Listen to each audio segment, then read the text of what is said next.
त्यांनी पाठबळ दिलं आणि योजनांना देखील मदत केली, निधी दिला, अनेक वेळा ते आले आणि या सर्व 2.5 वर्षाच्या काळात राज्याचा जो काही प्रगतीचा वेग आहे तो वाढण्याचं कारण एवढंच की राज्य आणि केंद्र सरकार एक विचाराची सरकार जेव्हा असतात, समविचारी सरकार असतात, त्यावेळेस मात्र राज्याचा वेग प्रगतीचा अतिशय गतिमान होतो. आणि म्हणून हे सगळं जे आपण 2.5 वर्षाच्या कारकिर्दीमध्ये मी खूप समाधानी आहे.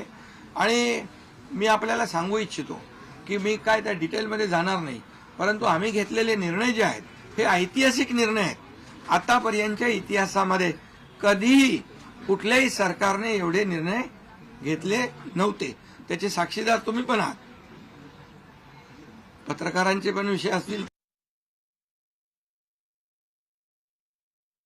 हे जे काय आज मी पाहतोय की प्रचंड असा या राज्याच्या प्रगतीचा वेग, आणि लोक म्हणतात काय काय सगळे सांगतात राज्य कुठे गेले. राज्य 1 नंबरला नेण्याचं आम्ही काम केलंय.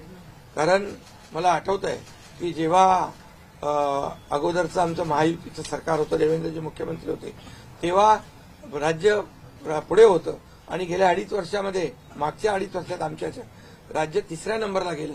आम्ही आल्या 6 महिन्यामध्ये पुन्हा 1ल्या नंबरला आणलं. याचं आम्हाला समाधान आहे. आणि म्हणून मी आपल्याला एवढंच सांगेन की या राज्यामध्ये जे 2.5 वर्षामध्ये एक जे म्हणजे मी म्हणेन या निवडणुकीत जी मतांचा वर्षाव झाला, तो वर्षाव हा केवळ आणि केवळ जे आम्ही काम केलं, जे आम्ही निर्णय घेतले आणि जी आम्ही सकारात्मकता दाखवली यामुळे झालेला आहे सगळं. आणि म्हणून लाडकी बहिणींचा लाडका भाऊ ही ओळख माझी निर्माण झाली, सक्का लाडका भाऊ. आता बाकी ज्यांनी विरोध केला ते सावत्र भाऊ झाले, पण मी सांगितलं सावत्र भावांना तुम्ही लक्षात ठेवा बरोबर, आणि ते बरोबर बहिणींनी लक्षात ठेवलं आणि पूर्णपणे लाडक्या भावाची एक ओळख निर्माण झाली. ती ओळख मला सर्व पदांपेक्षा मला मोठी वाटते. ही जी नवीन ओळख निर्माण झाली कोट्यावधी लाडक्या बहिणींची. आणि त्यामुळे मी आपल्याला एवढंच सांगेन की मी समाधानी आहे आणि या 2.5 वर्षाच्या कारकिर्दीमध्ये झालेल्या कामांवर.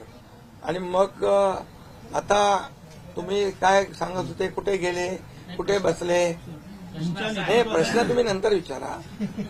तुम्ही आज कुठे बसले, कुठे थांबले, कुठे म्हणजे काय नाराज झाले. आम्ही असे नाराज होऊन रडणारे नाही रे, आम्ही लढणारे लोक आहोत, लढून काम करणारे लोक आहोत. समजलं की नाही? त्यामुळे मी स्वतः तुम्हाला सांगतो, हे जे काही एवढी विक्ट्री झाली, एवढा मोठा विजय मिळाला, हा विजय जो आहे आतापर्यंतच्या विजयामध्ये ऐतिहासिक त्याची गणना होती आहे. आणि याच्यामध्ये ऐतिहासिक गणना होण्याचं कारण एवढं की जीव तोडून मेहनत केली, जीव तोडून निर्णय घेतले आणि जीव तोडून लोकांमध्ये आम्ही गेलो, घरी बसलो नाही, लोकांमध्ये जाणारं हे सरकार आहे. मी असेन, दोन्ही उपमुख्यमंत्री असतील, आम्ही जे काही केलं काम, ते काम केलं, मनापासून केलं. आणि मी सांगतो तुम्हाला, माझ्या शरीरात रक्ताचा शेवटचा थेंब असेपर्यंत मी जे काम करीन ते या महाराष्ट्रातल्या जनतेसाठीच करीन.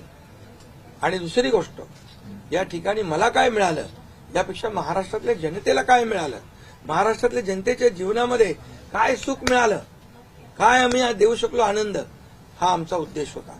आणि आज मला आनंद आहे, लाडक्या बहिणी, लाडके भाऊ लागले अप्रेंटिसशिपमध्ये, 6,000, 8,000, 10,000 रुपये त्यांना महिन्याला मिळायला लागले, वयोश्री योजनेतून मिळायला लागले, सगळ्या योजना आहेत. आज लाडक्या बहिणी सांगतात आम्हाला औषधाचे पैसे, आम्हाला मुलांच्या फीचे पैसे. काही लोकांनी तर छोटा मोठा व्यवसाय केलाय चालू, आणि हे पैसे पुन्हा मार्केटमध्ये अर्थव्यवस्थेला चालना देण्यासाठी येत आहेत. आणि म्हणून गेल्या 2.5 वर्षामध्ये मी सांगतो की जे प्रेम मिळालं जनतेचं, आणि एक आपल्यातला, त्यांना वाटतं आपल्यातला मुख्यमंत्री आहे, हा आपल्या घरातला परिवारातला मुख्यमंत्री आहे. कारण मी कधीही त्यांना अंतर दिलं नाही, कधीही त्यांना माझं निवासस्थान असू द्या, ऑफिस असू द्या, मंत्रालय असू द्या, कुठंही मला भेटल्यानंतर मी त्यांना अटेंड केलं. प्रत्येकाला भेटलो मी, प्रत्येकाशी बोललो. हा जनतेतला मुख्यमंत्री म्हणून एक जी काही ओळख निर्माण झाली ही